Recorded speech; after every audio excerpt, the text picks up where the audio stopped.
मैहर नाम के गांव में पार्वती नाम की एक महिला रहा करती थी। उसके 3 बेटे थे और तीनों में 2-2 साल का अंतर था। तीनों की शक्लें एक दूसरे से मिलती जुलती थीं। तीनों बिना किसी समस्या के सौहार्दपूर्ण ढंग से रह रहे थे। इस तरह काफी समय बीत गया। अब वे शादी की उम्र में आ गए थे और तीनों की एक के बाद एक शादी करानी थी। तब पार्वती ने बड़े बेटे राघव के लिए एक अच्छी सी लड़की देखकर उसका विवाह कर दिया। शिवानी अपने सौंदर्य के प्रति बेहद जागरूक थी। वो मेकअप के पीछे पागल थी, इतनी कि नहाने के लिए जाते समय भी वो हल्का मेकअप करके जाती थी। ससुराल में आने के बाद भी उसने अपनी ये आदत नहीं छोड़ी। एक दिन सास ने शिवानी से कुछ यूं कहा, बहू शिवानी, रसोई में चाय है, क्या तुम मेरे लिए ले आओगी बहू? जब उसने कहा तो शिवानी ने एक कप में चाय डालकर अपनी सास को दे दी। जब सास ने चाय का एक घूंट भरा तो बोल पड़ी, अरे ये क्या बहू, चाय तो एकदम ठंडी है। नहीं की सासू माँ, गरम, क्योंकि मेरा चार्जिंग फैन काम नहीं कर रहा है और मैं बिना पंखे के किचन में नहीं जा सकती, क्योंकि अगर मैं किचन में ऐसे ही चली जाती तो मेरी स्किन खराब हो जाती। उसने बड़ी लापरवाही से ये जवाब दे दिया। तो इस तरह शिवानी ऐसा जो कोई भी काम उसके मेकअप को खराब कर सकता नहीं करती। सास अपनी बड़ी बहू से जरा परेशान थी।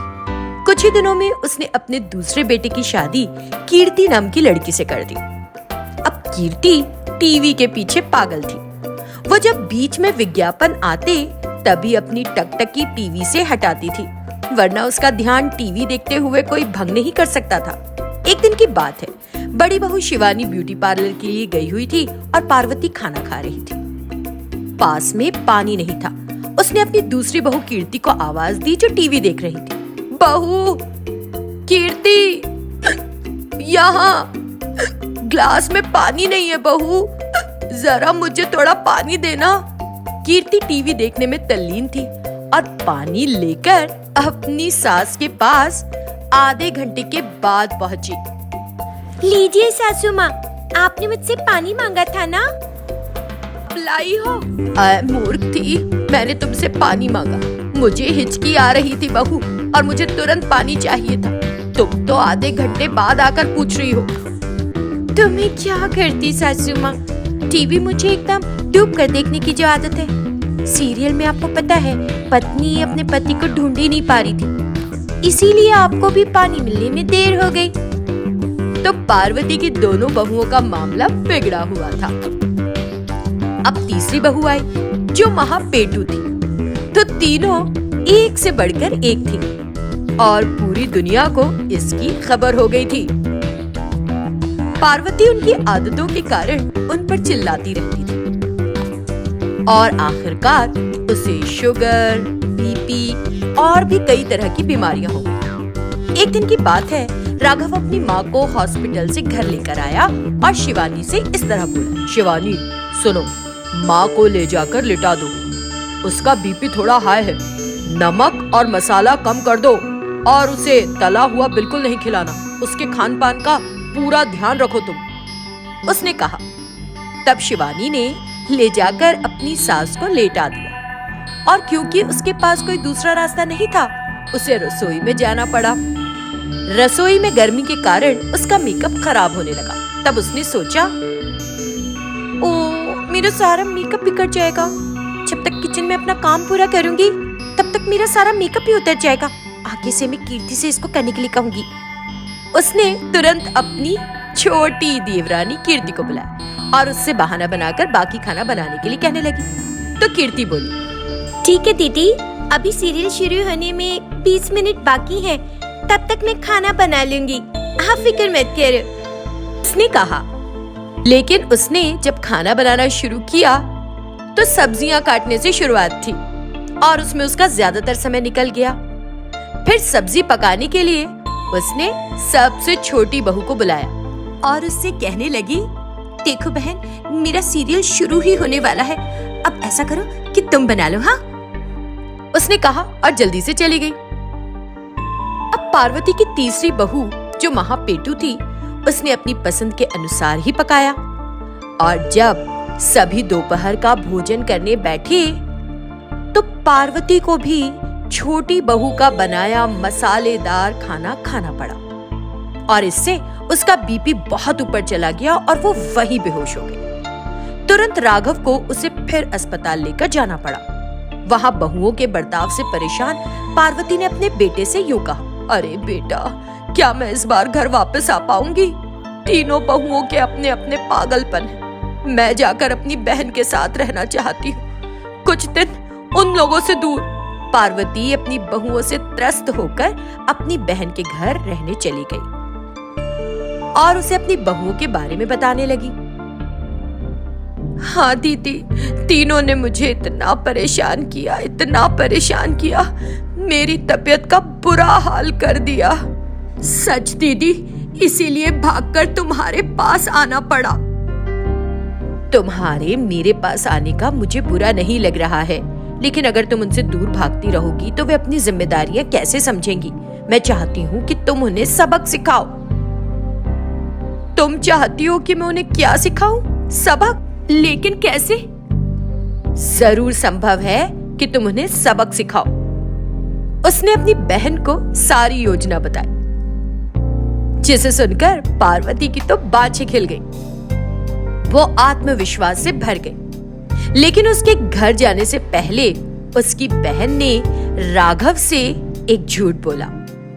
ये सुनकर बड़े बेटे ने घर आकर तीनों बहुओं को खड़ा किया और उनसे यूं बोला, घर में सभी को माँ का पूरा ध्यान रखना है, क्योंकि माँ गिर गई थी और उसके सिर पर चोट लग गई थी।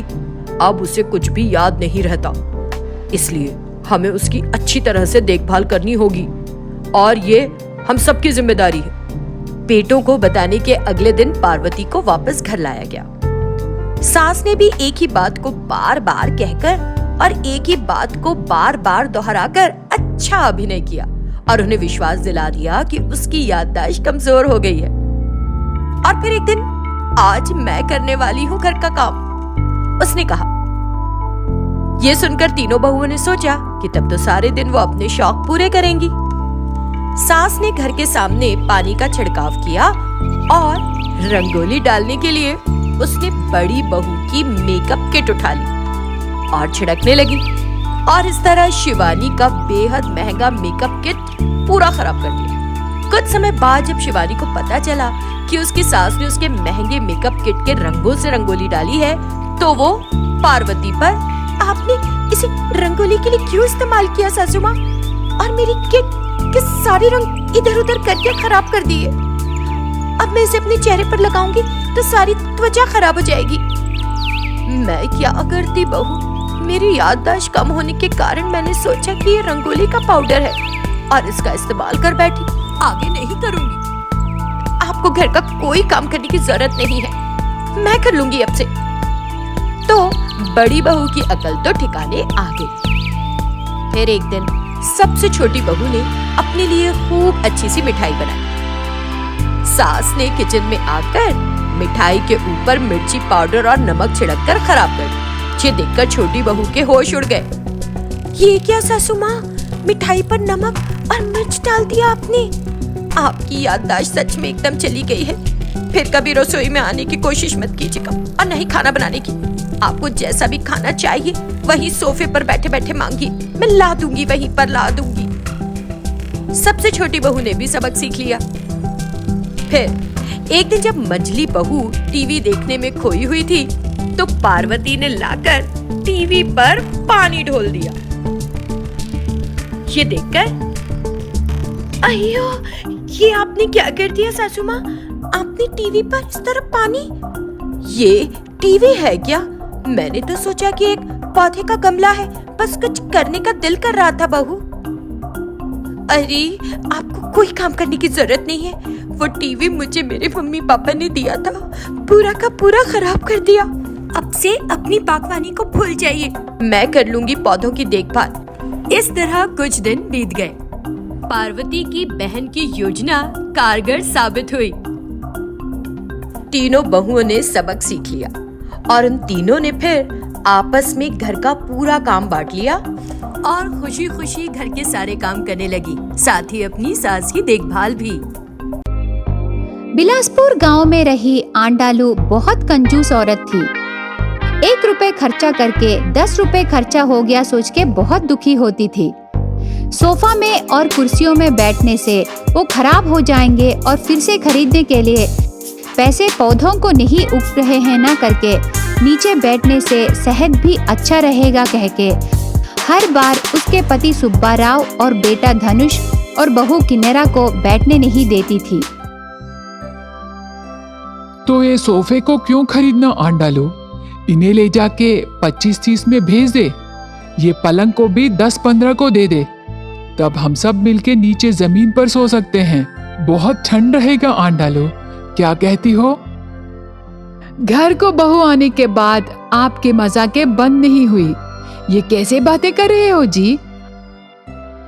अभी मुझे उसी की कमी पड़ी।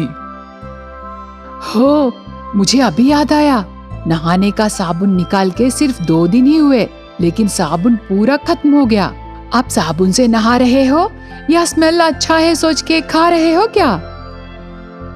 चुप रहो आंडालू, आजू बाजू वाले सुनने से क्या सोचेंगे कि ये सुब्बा राव छोटे बच्चों की तरह साबुन खा रहा है करके मजाक उड़ाएंगे आंडालू।